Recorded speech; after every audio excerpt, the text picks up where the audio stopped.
On a cold November evening in 1975, the Great Lakes claimed one of the largest, strongest, and most celebrated ships ever built. Her name was the Edmund Fitzgerald, a 729-foot steel giant, trusted, respected, and believed to be unsinkable. But in a matter of minutes, she vanished beneath the violent waters of Lake Superior. No distress call, no survivors, and to this day, no one knows exactly why. Launched in 1958, the Edmund Fitzgerald was more than a freighter. She was a symbol of American industrial pride. The ship was massive, elegant, and fast.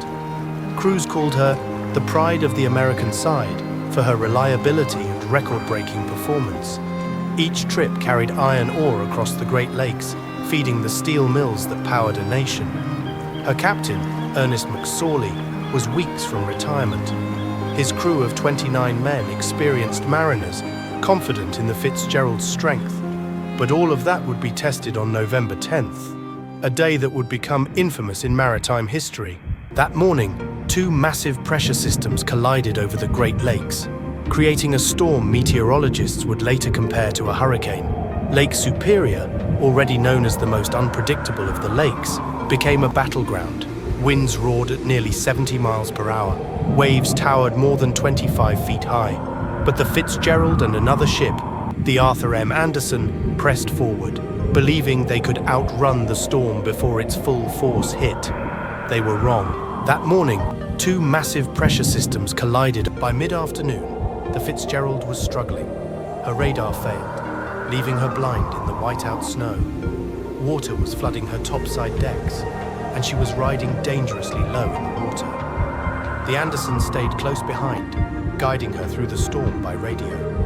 At 7:10 p.m., Captain McSorley made a chilling transmission, his last ever recorded. "We are holding our own." Moments later, the ship disappeared from radar. The Edmund Fitzgerald was gone. What happened in those final minutes remains one of the Great Lakes' greatest mysteries.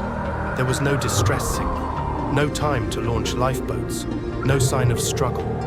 When the wreck was found, it was split cleanly in two, resting over 500 feet below the surface.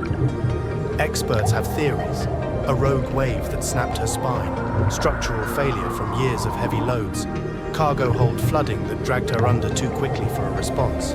But none are proven. The lake swallowed her whole without mercy and without witnesses. The US Coast Guard and nearby vessels searched through the night, battling the same storm that took the Fitzgerald.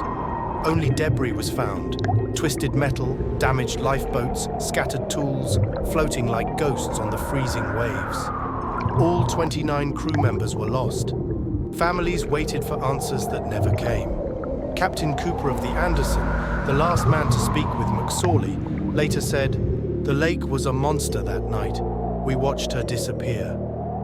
Today, the Edmund Fitzgerald remains a symbol of respect, tragedy, and unanswered questions.